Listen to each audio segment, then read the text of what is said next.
au cœur de la parole, pour découvrir les textes de la Bible. Évangile de Jean, chapitre 4. Le Seigneur sut que les pharisiens avaient appris qu'il faisait et baptisait plus de disciples que Jean. Toutefois, Jésus ne baptisait pas lui-même, mais c'étaient ses disciples. Alors il quitta la Judée et retourna en Galilée. Comme il fallait qu'il passât par la Samarie, il arriva dans une ville de Samarie, nommée Sichar, près du champ que Jacob avait donné à Joseph, son fils. Là se trouvait le puits de Jacob. Jésus, fatigué du voyage, était assis au bord du puits. C'était environ la 6e heure. Une femme de Samarie vint puiser de l'eau. Jésus lui dit : « Donne-moi à boire », car ses disciples étaient allés à la ville pour acheter des vivres.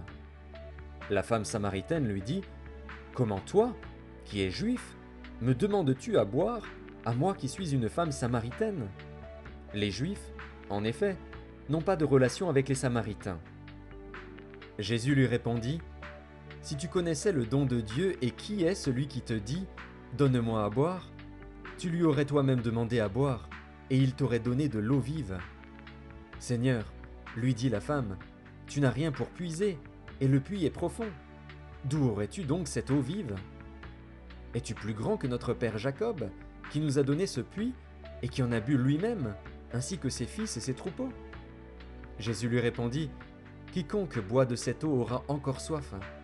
Mais celui qui boira de l'eau que je lui donnerai n'aura jamais soif, et l'eau que je lui donnerai deviendra en lui une source d'eau qui jaillira jusque dans la vie éternelle. » La femme lui dit : « Seigneur, donne-moi cette eau, afin que je n'aie plus soif, et que je ne vienne plus puiser ici. » « Va, lui dit Jésus, appelle ton mari, et viens ici. » La femme répondit : « Je n'ai point de mari. » Jésus lui dit : « Tu as eu raison de dire : Je n'ai point de mari, car tu as eu 5 maris, et celui que tu as maintenant n'est pas ton mari.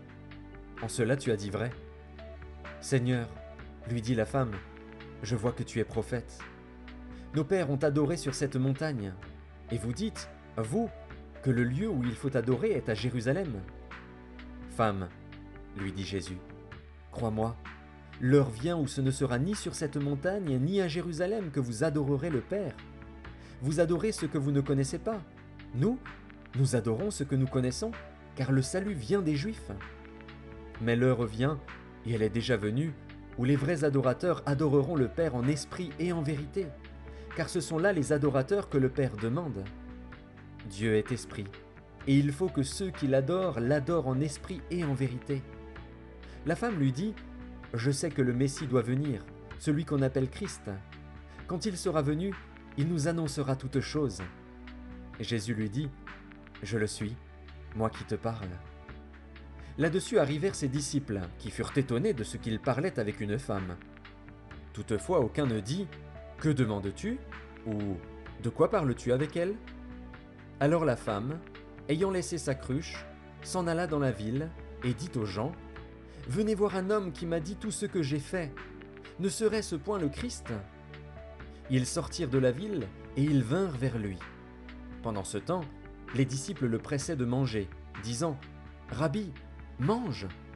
Mais il leur dit : « J'ai à manger une nourriture que vous ne connaissez pas. » Les disciples se disaient donc les uns aux autres : « Quelqu'un lui aurait-il apporté à manger ?» Jésus leur dit : « Ma nourriture est de faire la volonté de celui qui m'a envoyé et d'accomplir son œuvre. Ne dites-vous pas qu'il y a encore 4 mois jusqu'à la moisson ? Voici, je vous le dis, levez les yeux et regardez les champs qui déjà blanchissent pour la moisson. Celui qui moissonne reçoit un salaire et amasse des fruits pour la vie éternelle, afin que celui qui sème et celui qui moissonne se réjouissent ensemble. Car en ceci ce qu'on dit est vrai, autre est celui qui sème, et autre celui qui moissonne. Je vous ai envoyé moissonner ce que vous n'avez pas travaillé.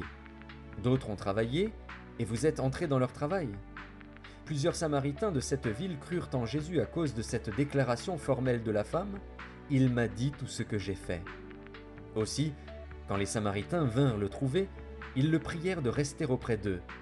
Et il resta là 2 jours. Un beaucoup plus grand nombre crurent à cause de sa parole. Et il disait à la femme : « Ce n'est plus à cause de ce que tu as dit que nous croyons, car nous l'avons entendu nous-mêmes, et nous savons qu'il est vraiment le Sauveur du monde. » Après ces 2 jours, Jésus partit de là pour se rendre en Galilée, car il avait déclaré lui-même qu'un prophète n'est pas honoré dans sa propre patrie. Lorsqu'il arriva en Galilée, il fut bien reçu des Galiléens qui avaient vu tout ce qu'il avait fait à Jérusalem pendant la fête, car eux aussi étaient allés à la fête. Il retourna donc à Cana en Galilée, où il avait changé l'eau en vin. Il y avait à Capernaüm un officier du roi, dont le fils était malade. Ayant appris que Jésus était venu de Judée en Galilée, il alla vers lui et le pria de descendre et de guérir son fils, qui était près de mourir. Jésus lui dit : « Si vous ne voyez des miracles et des prodiges, vous ne croyez point. » L'officier du roi lui dit : « Seigneur, descends avant que mon enfant meure. » « Va, lui dit Jésus, ton fils vit. » Et cet homme crut à la parole que Jésus lui avait dite, et il s'en alla. Comme déjà il descendait, ses serviteurs venant à sa rencontre, lui apportèrent cette nouvelle : « Ton enfant vit. » Il leur demanda à quelle heure il s'était trouvé mieux, et ils lui dirent : « Hier, à la 7e heure, la fièvre l'a quitté. » Le père reconnut que c'était à cette heure-là que Jésus lui avait dit : « Ton fils vit. » Et il crut, lui et toute sa maison. Jésus fit encore ce second miracle lorsqu'il fut venu de Judée en Galilée.